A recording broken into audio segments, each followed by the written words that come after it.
Ininyo ang Panginoon, dakilain ang kanyang ngalan. Purihin siya yawitan at papurian magpakailanman.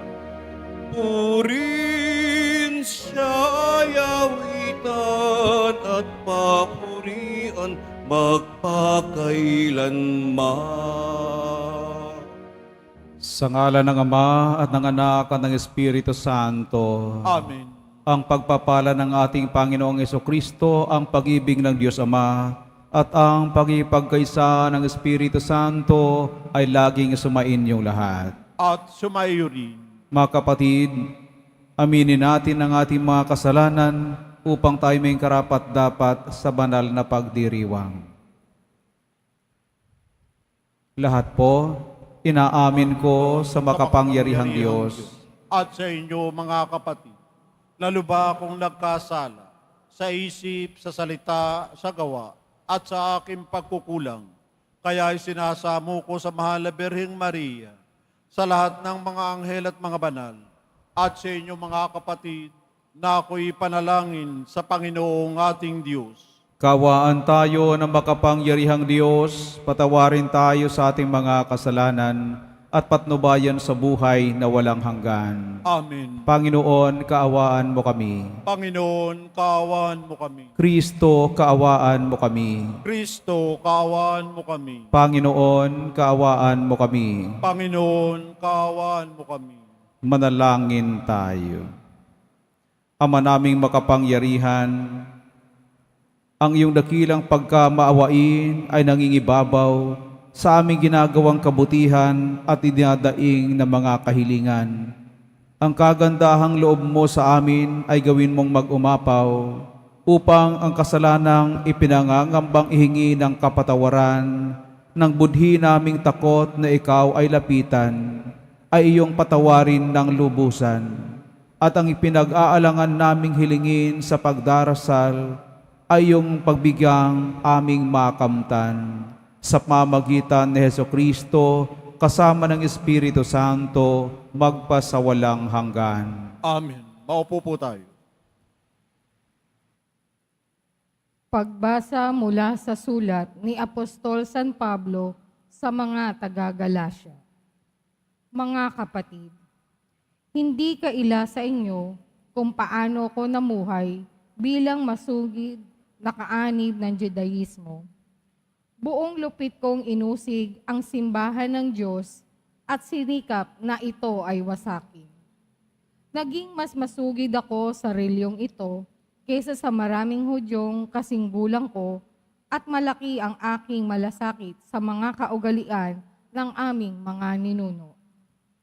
Ngunit dahil sa kagandahang loob ng Diyos, hinirang niya ako bago pa ipanganak at tinawag upang maging lingkod niya. At nang inihayag niya sa akin ang kanyang anak, upang ang mabuting balita tungkol sa kanya ay maipangaral ko sa mga hentil. Hindi ako sumangguni kanino man. Hindi ako nagpunta sa Jerusalem upang makipagkita sa mga apostol sa una kaysa akin. Sa halip, nagtungo ako sa Arabia at pagkatapos ay nagbalik sa Damasco. Nakaraan pa ang 3 taon bago ako umakyat sa Jerusalem upang makipagkita kay Pedro at 15 araw kaming magkasama. Wala akong nakitang pastol liban kay Santiago na kapatid ng Panginoon. Totoong lahat ang sinasabi ko sa sulat na ito. Alam ng Diyos na hindi ako nagsisinungaling. Pagkatapos, pumunta ako sa mga lalawigan ng Syria at Cilicia. Hindi ako nakikita noon ng mga Kristiyano sa Judea. Nabalitaan na lamang nila na ang dating umuusig sa kanila ay nangangaral ngayon tungkol sa pananampalataya na kanyang sinikap na wasakin noong una. Kaya't nagpuri sila sa Diyos dahil sa akin. Ang salita ng Diyos. Salamat sa Diyos. Poon ako ay samahan sa buhay na walang hanggan. Poon ako ay samahan sa buhay na walang hanggan. Ako'y iyong siniyasat, batid mo ang aking buhay. Ang lahat kong lihim poon ay tiyak mong nalalaman. Ang lahat ng gawain ko sa iyo ay hindi lingid. Kahit ikaw ay malayo, batid mo ang aking isip. Ako'y iyong nakikita, gumagawa o hindi man. Ang lahat ng gawain ko'y pawang iyong nalalaman. Poon ako ay samahan sa buhay na walang hanggan. Ang anumang aking sangkap, ikaw o Diyos ang lumika. Sa tiyan ng aking inay, hinugis mo akong bata. Pinupuri kita o Diyos, marapat kang katakutan. Ang lahat ng gawain mo ay kahangahangang tunay. Poon ako ay samahan sa buhay na walang hanggan. Lahat ito'y nakintal sa puso ko at loobin. Ang buto ko sa katawan noong iyon ay hugisin. Sa loob ng bahay bata, doon iyong napansin. Lumaki ako roon at sa iyo'y di nalilihim. Poon ako ay samahan sa buhay na walang hanggan. Tumayo po tayo.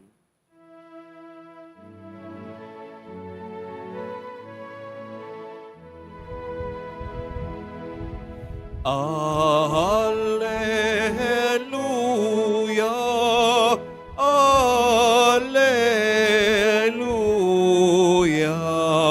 Alleluia, Alleluia.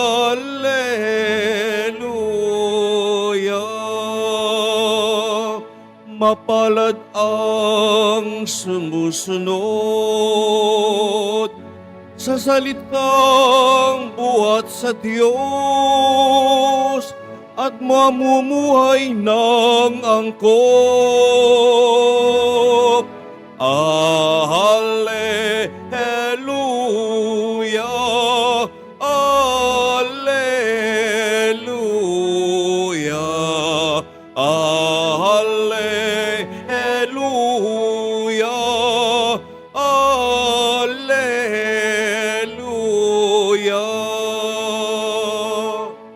Sumainyo ang Panginoon. At sumaiyo rin. Ang mabuting balita ng Panginoon ayon kay San Lucas. Papuri sa iyo, Panginoon.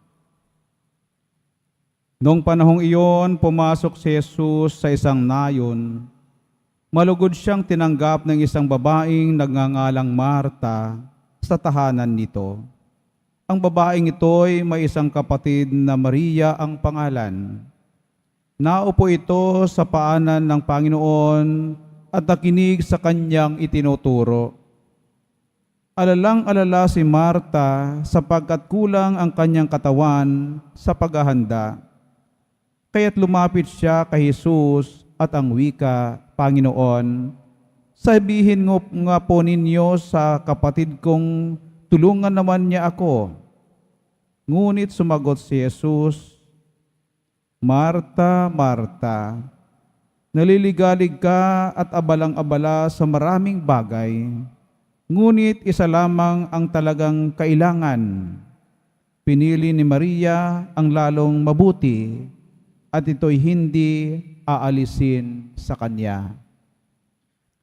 Ang mabuting balita ng Panginoon.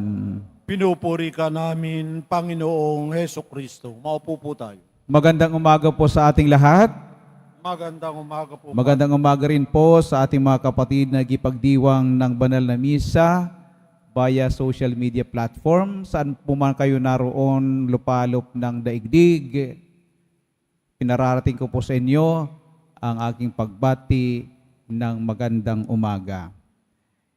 Ito pong ating ebanghelyo mga kapatid na narinig ay popular sa atin. Sa katunayan ng ibang mga nagsisimba, ibang mga palasimba, nagsisimula pa lang po ang ebanghelyo ay sasabihin na sa sarili, alam ko na yan, narinig ko na yan maraming beses ang kwento patungkol kay Maria at Marta. At kalimitan po na ating pagkakaintindi ng Ebanghelyong ito ay dahil sa sinabi ni Jesus na pinili ni Maria ang lalong mas mabuti, ang kalimitan na sumasagi po sa ating isipan na ito'y mahalaga ang papel ng mga taong parating nakikinig sa Panginoon. At kalimitan sinasabi ng mga marami sa atin, at marami na rin pong nagsabi sa akin ng mga nakausap kong laiko na ito'y kumakatawan si Maria ay kumakatawan sa mga pari at relihiyoso na ayan, parating nakikinig sa Panginoon, parating nagdarasal, nagninilay. Kaya mas mahalaga daw ang aming papel, mas mabuti raw po ang aming papel kaysa mga laiko. Ang ganito pong pananaw at pagkaintindi po sa Ebanghelyo, mga kapatid, ay parang kulang. At hindi lamang parang, kulang po talaga. At minsan ay ito'y makapagbibigay sa atin ng kagulumihanan. Ano po? Meron po ako nabasang interpretation at reflection nito na para sa akin ay maganda, mabuti, at patas na pananaw. Na sinasabi po na si Maria at si Marta ay kumakatawan po ng dalawang pangunahing tungkulin nating mga alagad ng Diyos. Ayan. So hindi po natin pinag-uusapan dito na ang relihiyoso, pari, laiko man, kundi ating lahat po. Hindi po sa relihiyoso lang, sa pari lang, kundi kumakatawan po sa dalawang aspeto ng ating buhay bilang mga Kristiyano. Ano yon? Una, ayon sa sinabi ni Jesus, ang mas mahalaga ay ang pinili ni Maria ang makinig sa salita ng Diyos. Ito yung una. Mas mahalaga kaysa pagkilos na kinakatawan ni Marta. Bakit mas mahalaga? Una, sa pakikinig sa salita ng Diyos, mga kapatid, dito po natin maintindihan at maririnig kung saang uri ng buhay tayo tinatawag. Bukasyon. Paano napagtanto ng mga pari, mga relihiyoso, mga madre, na sila'y tinatawag? O kayong mga laiko, paano po niya pagtanto na hindi kayo tinatawag sa buhay pagpapari o relihiyoso? Siyempre, lahat po tayo ay makikinig. Magsisimula sa pakikinig ng salita ng Diyos. Di po ba? Sinasabi ni Mateo, ang bawat nakikinig ng salita ng Diyos at nagsasagawa nito ay maitutulad sa isang taong matalino na nagtayo ng kanyang bahay na ang pundasyon ay bato. Dumating ang mga pagsubok, dumating ang mga dagok ng buhay, hindi ito nagiba, nanatiling nakatayo sapagkat ito, ang pundasyon nito ay bato. Kaya doon tayo magsisimula sa pakikinig. Lahat po tayo. At pagka pakinig natin, doon natin maririnig, mapagtatanto kung saang bukasyon tayo tinatawag. Laiko man, pari man, reliyoso man, ayan. Masasabi natin sa ating sarili po na dito ako tinatawag ng Diyos ayon sa aking pakikinig sa Kanyang salita. At pagkapili po natin ng ating mga sarili-sariling bukasyon, ganun pa rin po. Kumilos tayo, tumugon. Papel ni Marta. Ano po? Nakinig, napagtanto, na siguro natin na ito yung bukasyon na tinatawag kung saan tayo tinatawag ng Panginoon. Kaya kikilos. Ayan, ang mga tinawag, maging pari, maging madre, maging reliyoso, kumilos. Ang tinawag maging laiko, manatiling laiko, ay kumilos. Ayan. So nandito na tayo sa ating mga sarili-sariling bukasyon. At sa ating pong mga sarili-sariling bukasyon, ay hindi po tayo humihinto. Lahat po tayo. Hindi lamang po kami mga pari, hindi lamang po mga reliyoso, mga madre, ang makikinig sa salita ng Diyos at magpapatuloy makinig sa salita ng Diyos. Ito yung mas mahalagang aspeto ng ating buhay. Muli, lahat po tayo makikinig sa salita ng Diyos parati. Sapagkat sa ating mga sarili-sariling bukasyon, dito rin po natin mapagtatanto. Dito natin po malalaman ang kalooban sa atin ng Diyos. Dito po tayo huhugot ng karunungan, direksyon at inspirasyon upang gawin ang mga partikular na responsibilidad sa ating mga sarili-sariling bukasyon. Sa pakikinig. At pagkapakinig natin, hindi lamang gamit ang tenga, gamit ang ating mga puso, ay kikilos muli, isasagawa uli ang kalooban ng Diyos. Kaya nga sinasabi ni Kristo, nung nakaraang ebanghelyo na narinig natin, mga nakaraang ilang linggong nakalilipas, sabi habang si Jesus ay nangangaral, dumating po ang kanyang nanay at ang kanyang mga relatives, kamag-anak. Hinahanap po kayo ng iyong nanay at kamag-anak. At anong sabi ng Panginoon? Sino ang aking ina at mga kapatid? Ang sino mang nakikinig at gumagawa ng kalooban ng Diyos ay siya kong nanay at kapatid. Kaya hindi lang po relihiyoso, pare, madre ang nakikinig. Araw-araw po na ginawa ng ating buhay, doon po tayo magsisimula sa pakikinig ng salita ng Diyos at isasagawa ito kung sa anumang bukasyon tayo naroon. Laikong-laiko ka man, sa pakikinig ng salita ng Diyos, doon po rin po natin makikita, ano ba ang kalooban ng Diyos sa akin na aking kinakailangan gampanan kong tungkulin. Kaya doon magiging mas mabuting ama kung ikay ama, doon ka mas magiging mabuti na ama, responsable, patuloy na nagmamahal, naglilingkod sa kanyang pamilya, at ganun din ang ina. Mapag-alaga sa mga anak, mapagkakatiwalaan, mga siwa sa bahay, at doon kukuha ng inspirasyon, doon kukuha ng lakas. At higit sa lahat, babalik tayo sa ating pang-araw-araw na buhay, laiko man o reliyoso man o pari, sa ating pang-araw-araw na buhay, napakamahalaga muli ang papel ni Maria. Napakaganda po kung sa araw-araw na ginawa ng Diyos sa ating mga buhay. Halimbawa ngayon sinimulan natin, makinig muli sa salita ng Diyos sa banal na misa. At dito tayo kukuha ng lakas, para ngayong maghapon, lakas at tibay ng dibdib, na kahit anumang pagsubok at gaano mang kabigat ang ating mga gagampanang papel ngayon sa ating mga sarili-sariling bukasyon, ay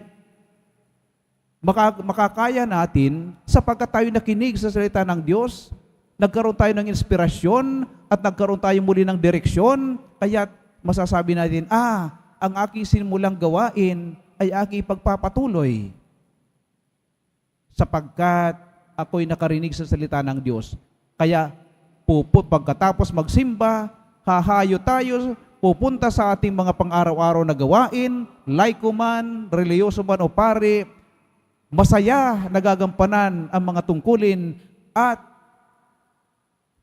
ang papel ni Marta ay gagawin, ang kumilos, isagawa ang lahat ng inspirasyon at direksyon na nakamtan, narinig, napakinggan sa pamagitan ng salita ng Diyos. Kaya mga kapatid, pagkatapos ng misa at tayo pinahayo, taglayin natin ang salita ng Diyos sa ating mga puso, gawin nating inspirasyon at bukal ng ating lakas. Pagkatapos ng maghapon, mga kapatid, napakaganda.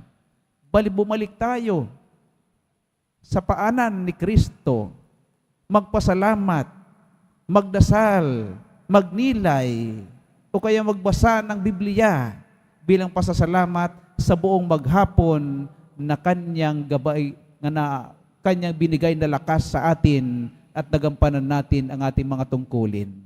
Ganito po ang ating buhay. Ganito po ang ating papel na ginagawa sa buhay.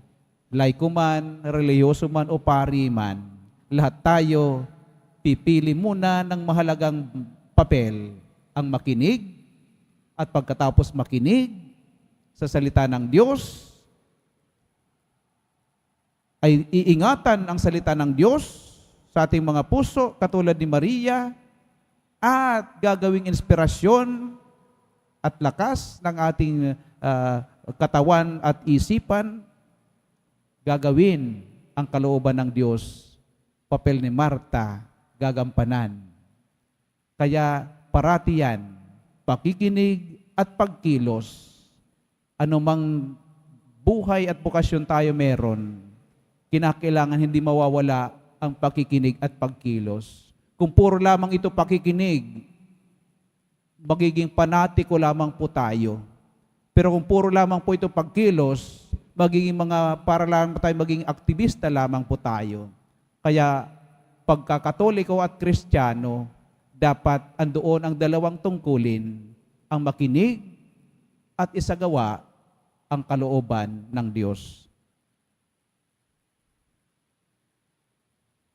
Tumayo po tayo.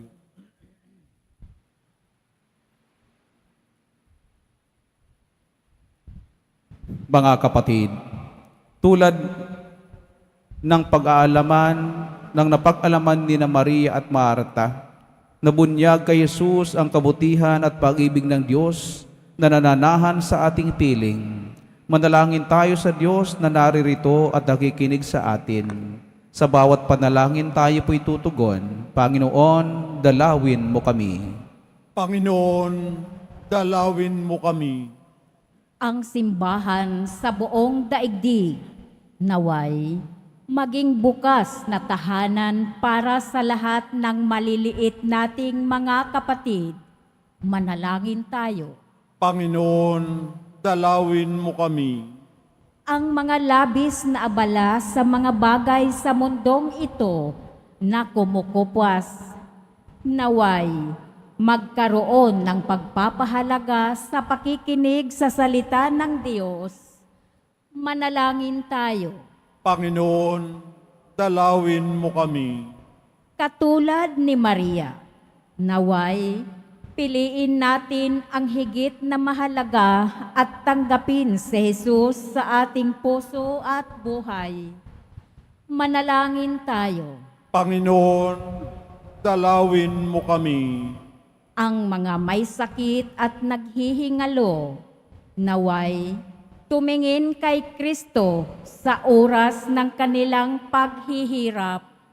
Manalangin tayo. Panginoon, dalawin mo kami. Ang mga yumao, naway, manahan sa tahanan ng Diyos magpakailanman. Manalangin tayo. Panginoon, dalawin mo kami.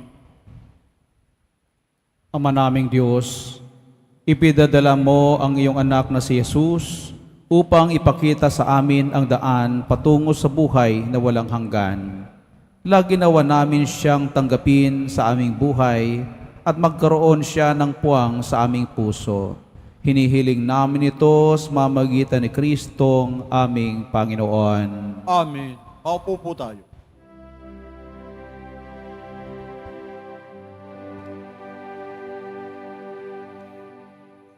Kunin at tanggapin ang alay na ito,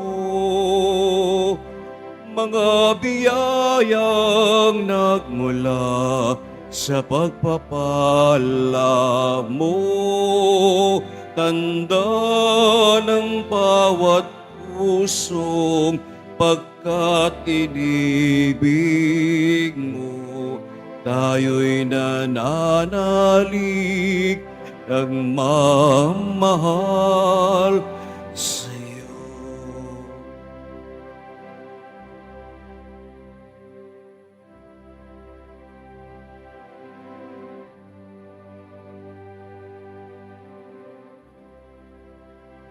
Tumayo po tayo.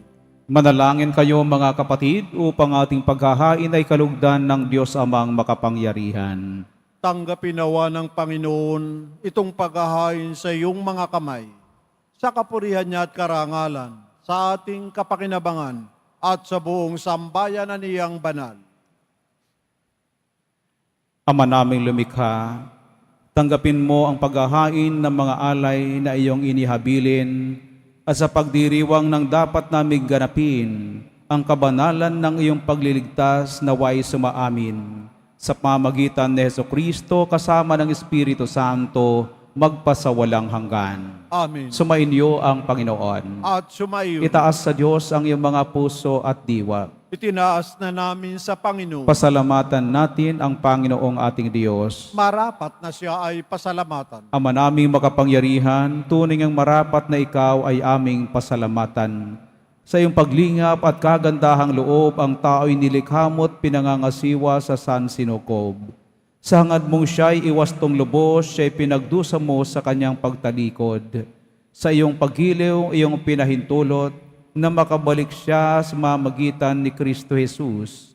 Kaya kaisa ng mga anghel na nagsisiawit ng papuri sa iyo, nang walang humpay sa kalangitan, kami nagbubunyi sa iyong kadakilaan. Santo, Santo, Santo, Panginoong Diyos ng mga hukbo, napupuno ang langit at lupa ng kadakilaan mo, o sana sa kaitaasan.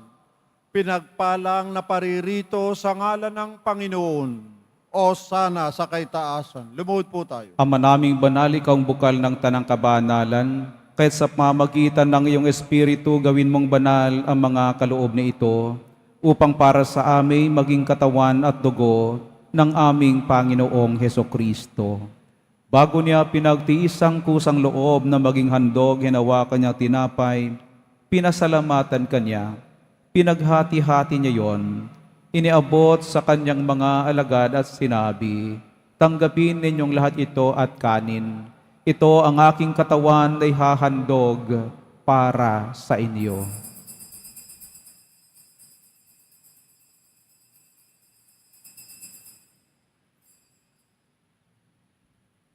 Gayun din naman, nung matapos ang hapunan, hinawakan niya ang kalis, muli kanyang pinasalamatan. Iniabot niya ang kalis sa kanyang mga alagad at sinabi, tanggapin ninyong lahat ito at inumin. Ito ang kalis ng aking dugo ng bago at walang hanggang tipan. Ang aking dugo ni bubuhos para sa inyo at para sa lahat sa kapagpapatawad ng mga kasalanan. Gawin ninyo to sa pag-alaala sa akin.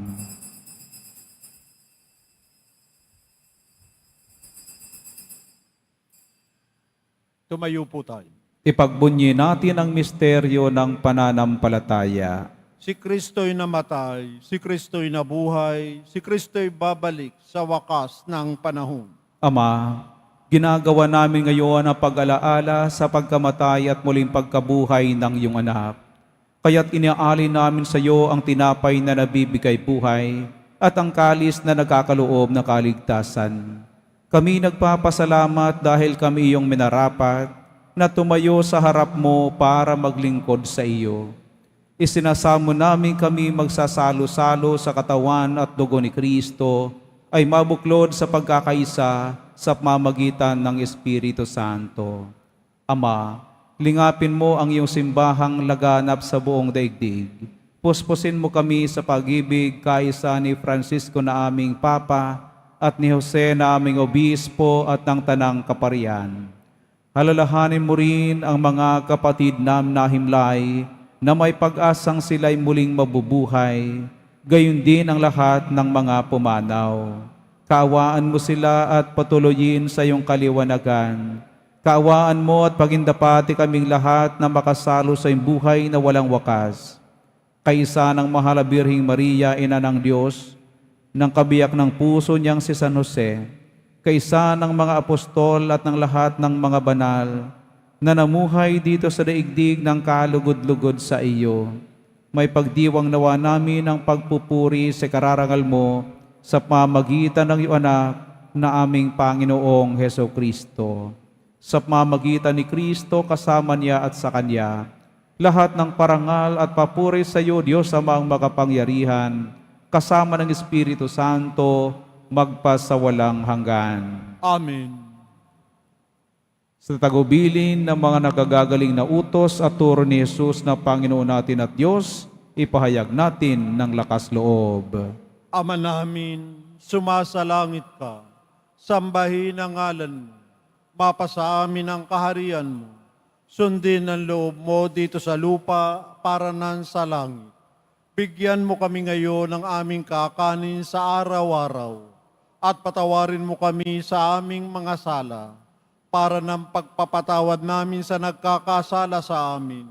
At huwag mo kaming ipahintulot sa tukso at iadya mo kami sa lahat ng masama. Hinihiling namin kami iadya sa lahat ng masama, pagkalooban ng kapayapaan araw-araw. Iligtas sa kasalanan at ilayo sa lahat ng kapahamakan, samantalang aming pinananabikan ang dakilang araw ng pagpapahayag ng tagapagligtas naming si Heso Kristo. Sapagkat iyo ang kaharian at ang kapangyarihan at ang kapurihan, magpakailanman. Amen. Panginoong Hesukristo, sinabi mo sa iyong mga apostol, kapayapaan ang iniiwan ko sa inyo, ang aking kapayapaan ang ibinibigay ko sa inyo. Tunghayan mo ang aming pananampalataya at huwag ang aming pagkakasala. Pagkalooban mo kami ng kapayapaan at pagkakaisa ayon sa iyong kalooban, kasama ng Espiritu Santo, magpasawalang hanggan. Amen. Ang kapayapaan ng ating Panginoon ay laging sumainyong lahat.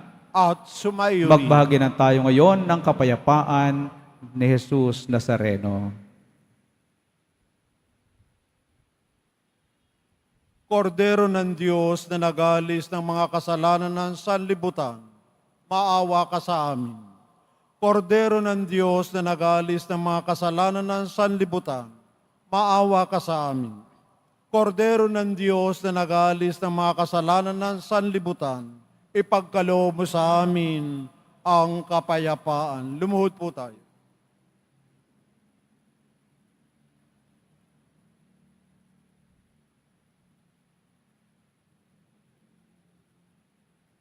Mga kapatid,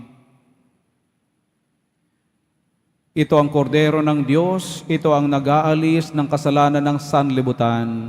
Mapalad ang mga inaanyayahan sa kanyang banal na piging. Panginoon, hindi ako karapat-dapat na magpatuloy sa iyo, ngunit sa isang salita mo lamang ay gagaling na ako.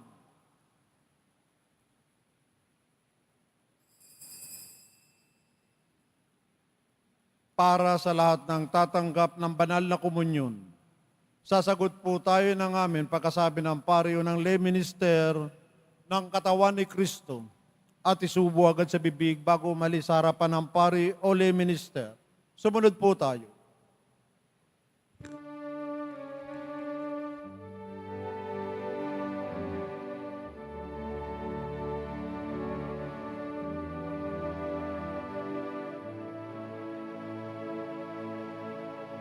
O Diyos, Ikaw ang laging hanap. Loob ko'y Ikaw ang tanging hangat. Nauuhaw akong parang tigang na lupa sa tubig ng iyong pag-aaruga.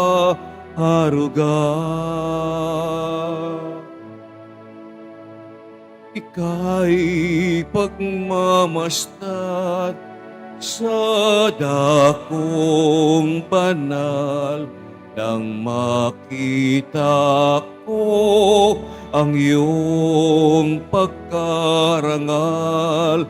Dadalangin akong nakataas sa aking kamay, magagalak na awit ng papuri ialay. Ngunit ako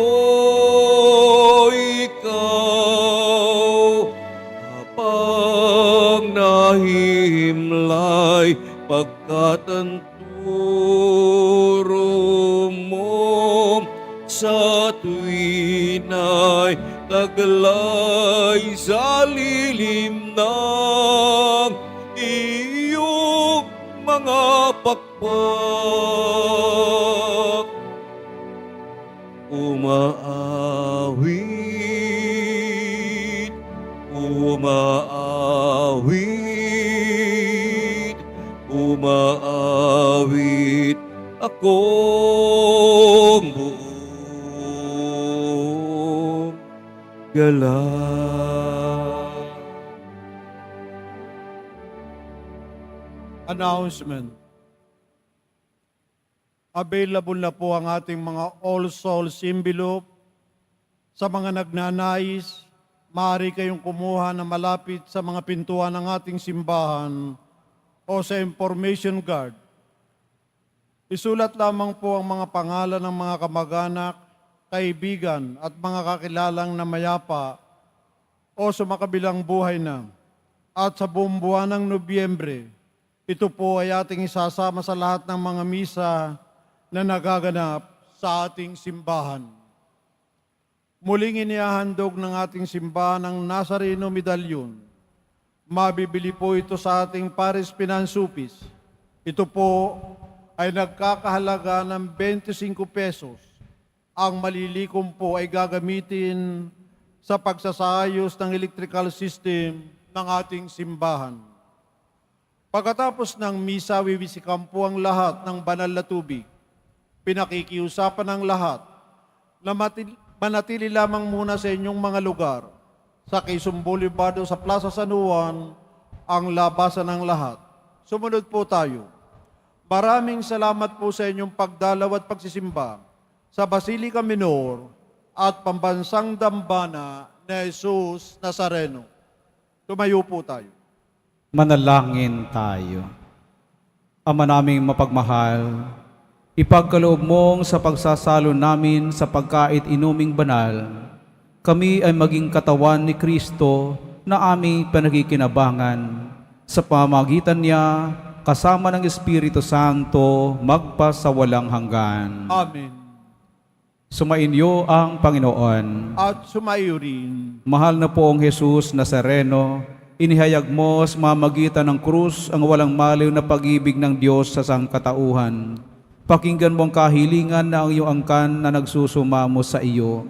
Makamtanawan nila ang iyong katugunan at tanggapin ang kasagutan na may utang na loob na tinatanaw. Basbasan din po ninyo ang mga dala-dala nilang mga imahen at dasalan. Sa mamagitan ng bendisyon na ito, naway maalaala nila ang mga pangako nila noon sa binyag, na ikaw ang kanilang iibigin at paglilingkuran bilang Panginoon magpasawalang hanggan. Amen. At pagpalain kayong lahat ng makapangyarihang Diyos ng Ama at Anak at Espiritu Santo. Amen. Humayo kayong taglay ang kapayapaan ng poong Jesus Nazareno. Salamat sa Diyos.